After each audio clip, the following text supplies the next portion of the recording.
Saludos desde Frankfurt, Alemania, donde ayer el Banco Central Europeo anunció la mayor subida de los tipos de interés desde junio del año 2000. Una decisión que supuso un giro de guión inesperado, una subida del 0,5% y que deja atrás una era de los tipos al cero o muy cerca del cero. Y para explicarnos las claves de esta decisión que se tomó en el máximo órgano de poder del Banco Central Europeo está el gobernador del Banco de España, don Pablo Hernández de Cos, y que ayer estuvo en esa reunión. Muy buenas, gobernador. Gracias por estar con nosotros en Radio Televisión Española. Muy buenas, un placer, como siempre. Bueno, empezando con esa decisión tan importante que fue mucho mayor de lo esperado, ¿por qué esa subida que has duplicado lo que se esperaba al menos en las últimas semanas? ¿Tan sombrío es el panorama? Bueno, vamos a ver, yo creo que es importante contextualizar efectivamente el porqué de esos 50 puntos básicos en comparación con los 25 puntos básicos que habíamos preanunciado, señalado en nuestra reunión de junio, la que tuvo lugar en Ámsterdam. Recordaréis que hemos estado, en todo caso, siempre señalando que estamos ante un momento de gran incertidumbre y que el Banco Central Europeo tiene que actuar sobre la base de los datos que va recibiendo. La realidad es que los datos que hemos recibido desde esa reunión de junio, en particular en términos de la evolución, de la dinámica de la inflación, que es el mandato fundamental que tiene el Banco Central Europeo, pues han sido peores, es decir, más elevados de los que inicialmente estábamos esperando. ¿De acuerdo? Este es el primer argumento que justifica, digamos, este mayor incremento. Pero el segundo, que también es muy importante, es que no solamente tomamos la decisión ayer de incrementar 50 puntos básicos los tipos de interés, sino que además aprobamos un nuevo instrumento de protección de la transmisión de la política monetaria que nos hace estar más confidentes, más confiados realmente de que esos episodios de fragmentación financiera que provocan que en algunas ocasiones ante determinadas circunstancias la política monetaria no tenga los mismos efectos en todos los países del área del euro, pues ahora estamos en mejor situación de combatirlo. Hay un elemento en todo caso también importante que hemos subrayado en nuestra comunicación de ayer. Lo que hicimos ayer es anticipar nuestra salida de los tipos de interés negativos, ¿no? Los tipos de interés han pasado desde ese menos 0,5% que teníamos antes de la reunión al 0% que tenemos en la actualidad. Pero el depósito, ¿no? Que son los tipos que se aplican a los bancos por dejar durmiendo, digamos, su dinero en las arcas del Banco. Efectivamente, y eso, pero sin embargo, y esto es muy importante, no cambia en absoluto nuestra intención de proseguir con la normalización de la política monetaria hasta precisamente que los tipos de interés estén en lo que nosotros consideramos neutrales. En ese sentido, ¿de qué depende de que esos tipos de interés se vayan acercando de forma más rápida o más lenta a ese objetivo neutral, que tenemos entendido que puede estar en el entorno del 2% o incluso más, dadas las condiciones ahora mismo de la inflación? Ha dicho la presidenta Christine Lagarde que van a ir reunión a reunión, mes a mes y en base a los datos. Pero ¿de qué depende, gobernador, que el Banco Central Europeo a partir de ahora pise el acelerador o el freno en esa subida de los tipos de interés que ya ha comenzado, digamos, con una sorpresa, con un giro del guión? Pues como ha demostrado esta reunión, depende precisamente de la evolución económica y en particular, evidentemente, de la dinámica de la inflación. Por supuesto también de la situación macroeconómica, del crecimiento económico, porque el crecimiento económico también tiene implicaciones económicas sobre la inflación. Ese va a ser el principal determinante, cómo esas condiciones de la inflación en el corto plazo, cómo esa evolución macroeconómica que vamos a ir observando, los riesgos que vamos identificando en cada momento, cómo determinan nuestras perspectivas de evolución de la inflación en el medio plazo, que es al final el objetivo del Banco Central Europeo, mantener una inflación en el medio plazo subrayo, en el 2%. Y esta subida se ha añadido justo a otro de los grandes anuncios en el día de ayer. El Banco Central Europeo ha puesto en marcha, ya ha dado la luz verde a ese mecanismo antifragmentación cuyo objetivo es intentar disipar cualquier tipo de dudas sobre los países y sobre todo con el foco puesto ahora mismo en los países del sur de la zona euro, España, Italia, y evitar una nueva crisis con el repunte de las primas de riesgo. Este mecanismo, señor gobernador, ¿va a venir acompañado de algún tipo de condicionalidad para aquellos países que vayan sobre los que el Banco Central Europeo decida finalmente aplicar ese instrumento contra la fragmentación dentro de la zona euro? Lo más importante que hay que subrayar en este momento, tras la aprobación ayer de la creación de ese instrumento, es la importancia de su creación. Con esto estamos reconociendo en el Banco Central Europeo que mantener unas condiciones homogéneas en todo el área del euro es un prerequisito para la estabilidad financiera.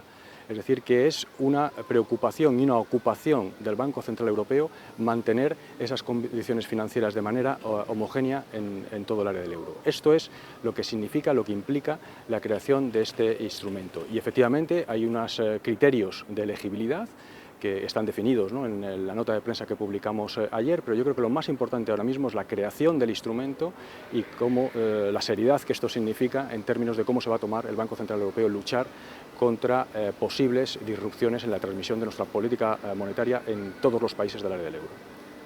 Entre esos criterios está el déficit, que se incluya dentro del déficit excesivo, o sea, que esté, digamos, dentro de ese procedimiento de déficit excesivo, que siga las recomendaciones de la Comisión Europea en materia de reforma, sobre todo dentro del marco del plan de recuperación, y una evaluación, entre otras cualidades, una evaluación que haga el Banco Central Europeo sobre la sostenibilidad de la deuda. Precisamente son tres cualidades que, digamos, entre las que podría estar perfectamente Italia, y además una decisión que se adoptó con el telón de fondo en la crisis de nueva inestabilidad política allí. ¿Hasta qué punto ha influenciado esa nueva ronda de tensiones políticas en Italia y esa crisis de inestabilidad en aplicar de forma urgente y que esté disponible ya ese instrumento contra la fragmentación para evitar un repunte de las primas de riesgo de forma injustificada, como han dicho en alguna ocasión Christine Lagarde, en los mercados? No ha tenido ninguna influencia.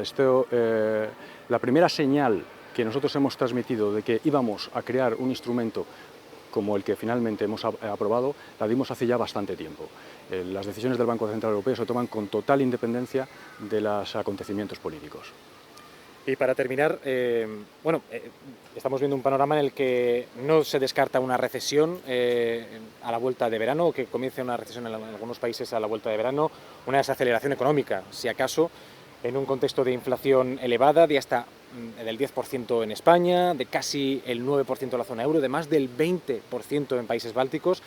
En este contexto tan complicado, y que el Banco Central Europeo adopte la decisión de subir los tipos de interés al doble del ritmo previsto hasta ahora, ¿cómo pueden ustedes convencer a los ciudadanos de que se están dando todas estas circunstancias, aumento de los tipos de interés, aumento continuado de la inflación, desaceleración económica latente en los próximos meses, y que se les diga no podemos subir mucho más los salarios?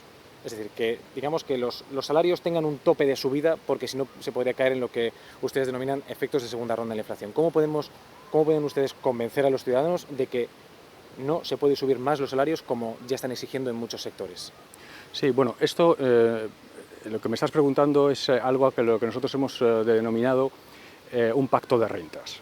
Y yo creo que hay que explicar efectivamente bien el por qué y en qué consiste un pacto de rentas. Y esto se deriva esencialmente de reconocer que para los países del área del euro, por supuesto también para España, para la economía española, una buena parte de las perturbaciones que estamos sufriendo tienen que ver con un incremento de un bien, que son los precios energéticos, como consecuencia, no solo, pero en particular de la guerra de Ucrania, que es un bien que necesitamos todas las familias para consumir diariamente, pero que además necesitamos para producir otros bienes. Bueno, resulta que este bien tan indispensable para nuestras vidas y para las actividades productivas diarias, España ni la mayor parte de los países del euro dispone del mismo, necesita importarlo.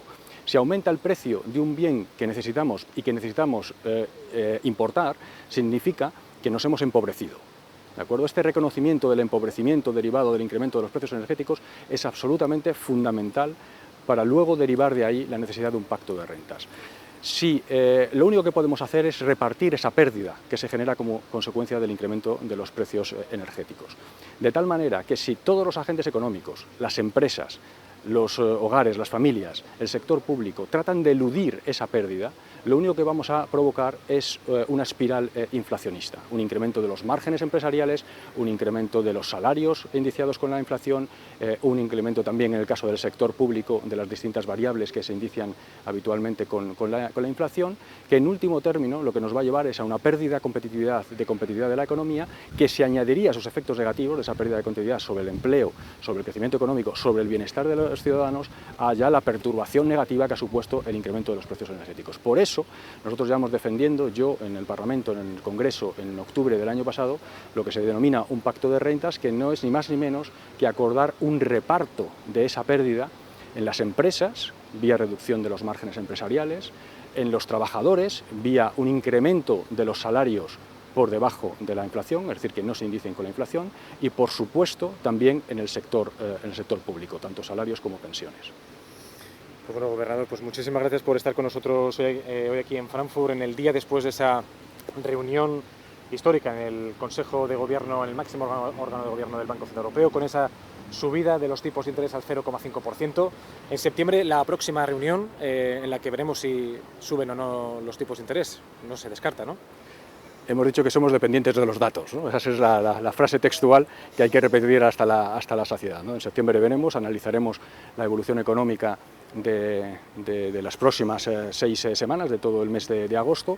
En el mes de septiembre recuerdo también que tendremos nuevas proyecciones macroeconómicas que para nosotros son muy importantes porque es la forma en que nuestros empleados, nuestros economistas analizan de manera conjunta todo el eurosistema, los bancos centrales nacionales, el Banco Central Europeo, nos proporcionan un análisis muy detallado de la situación y estaremos en mejores condiciones de determinar cuál es la pauta de normalización de la política monetaria que tendremos que imprimir en ese mes.